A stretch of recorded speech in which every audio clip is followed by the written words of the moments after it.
As founder of the American Birth Control League, which later became Planned Parenthood, Margaret Sanger was no doubt a controversial figure with disturbing views on eugenics, race, and population control. While some argue she even wanted to exterminate the Black race, others are trying to erase that part of her past. The Mike Wallace Interview. In the eyes of some, Margaret Sanger has been a heroine. In the eyes of others, she's been a destructive force.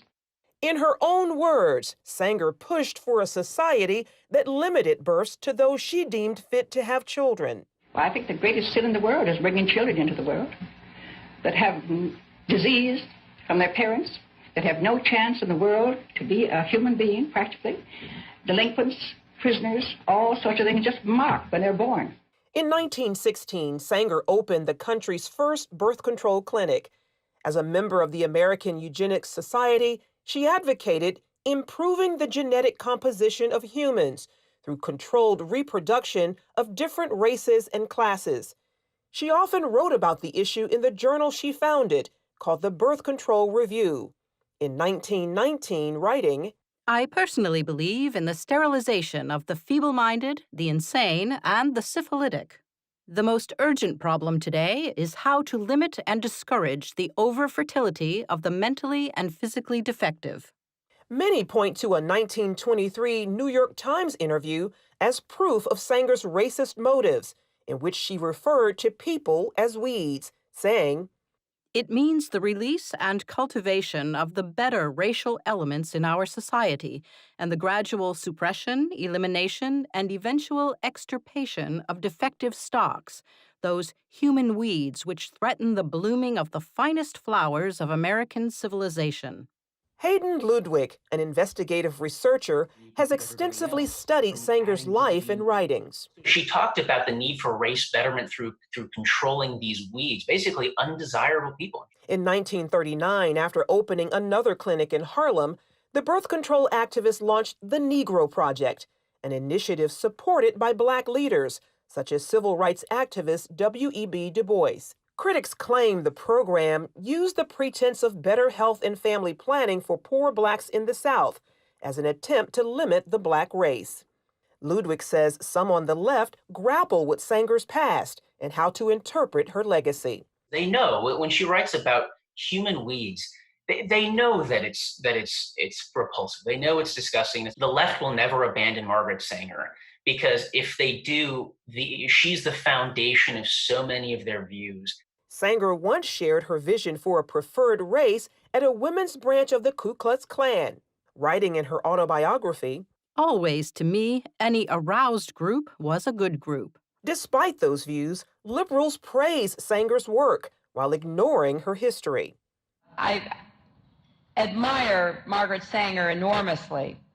Her courage, her tenacity, her vision. I am really in awe of her. Ryan Baumberger, founder of the Radiance Foundation, says abortion proponents are working to clean up Sanger's past and what she stood for. They have to reinvent her every time they talk about her in order to justify their celebration of her. Former Planned Parenthood director Abby Johnson says those inside the abortion industry are trained to overlook Sanger's racist views. They give you an answer like, well, yes, Margaret Sanger was a racist, but everybody was a racist back then. You accept it because she is your hero. And she has to be your hero. You cannot question Planned Parenthood. In 1997, Stephen Mosher of the Population Research Institute wrote about the push to repackage Margaret Sanger in the Wall Street Journal. The reason I call it the repackaging of Margaret Sanger is because after the Nazi regime destroyed the legitimacy of eugenics forever, they then went back and said, oh, she was just an early feminist. She was just an early supporter of family planning. No, she wasn't. Now, she was a supporter of giving IQ tests to people. She was in favor of using those IQ tests to determine who should be sterilized and who should have children. In a response titled The Demonization of Margaret Sanger, Alexander Sanger, her grandson and president of Planned Parenthood at the time, called Mosher's editorial unfair.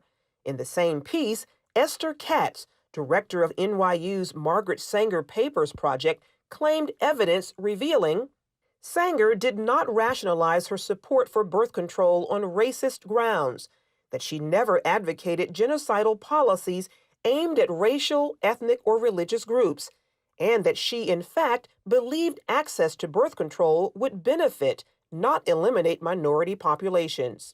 Dr. Katz turned down our request for an interview, although in this article, the editor as public authority, interpreting Margaret Sanger, she wrote, by our current highly sensitized standards, some of her attitudes and statements can be construed as racist, elitist, ethnocentric, and not politically correct. In 1942, Margaret Sanger's American Birth Control League became Planned Parenthood, which has moved to fulfill its founders' goals, helped greatly by the Supreme Court decision in Roe v. Wade. Under the veil of secrecy and deception, 60+ million babies have not been born because they were aborted legally since '73.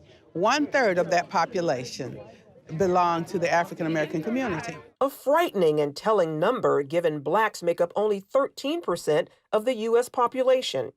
Dan Gaynor of the Media Research Center says that Sanger's true mission remains alive and well throughout today's abortion industry. Look at the maps. See where the abortion facilities are. They are near places where people are marginalized, people are poor, people are minority, and that's their target market.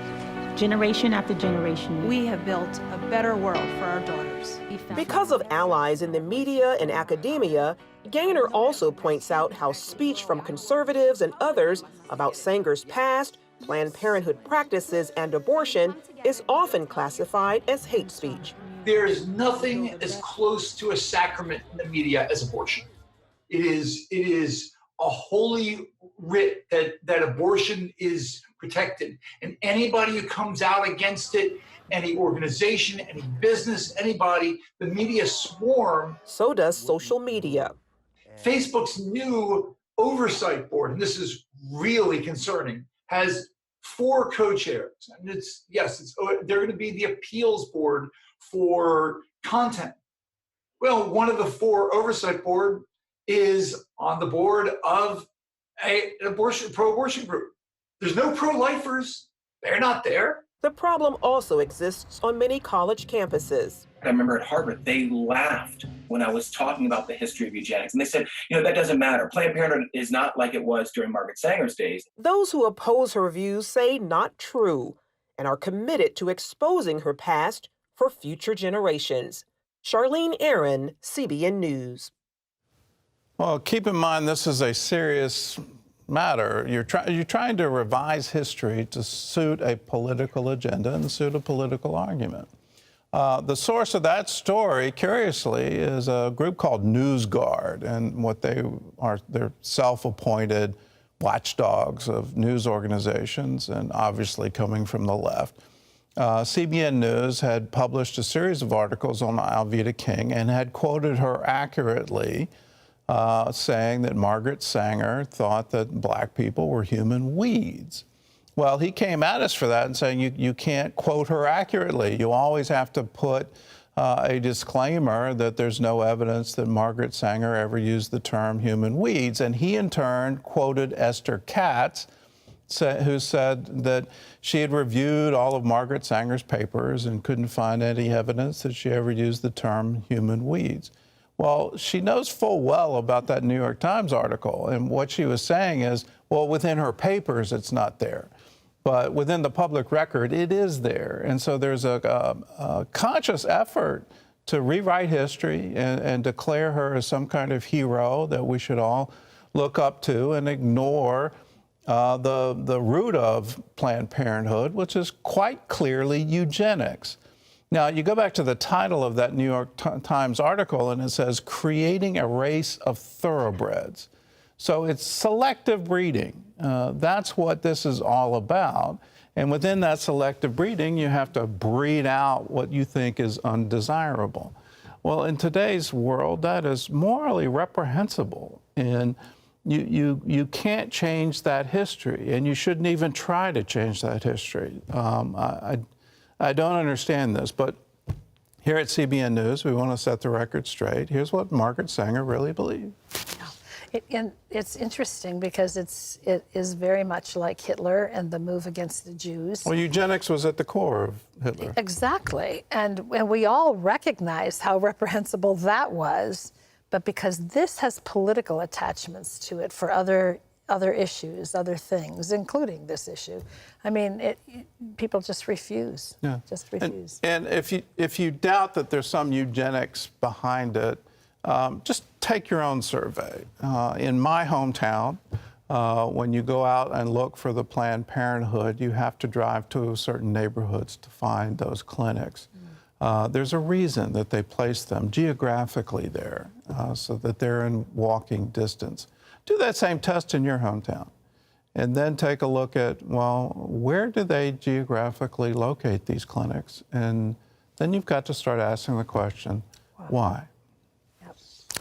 Well, CBN is launching a new prayer initiative, and part of that prayer is seeing some of this change. You look at what's country. going on in America today, and you look at the drive, and it's a just drive for equality in America. Yes. And look at this past story. What would America look like today if 20 million African American babies had not been aborted?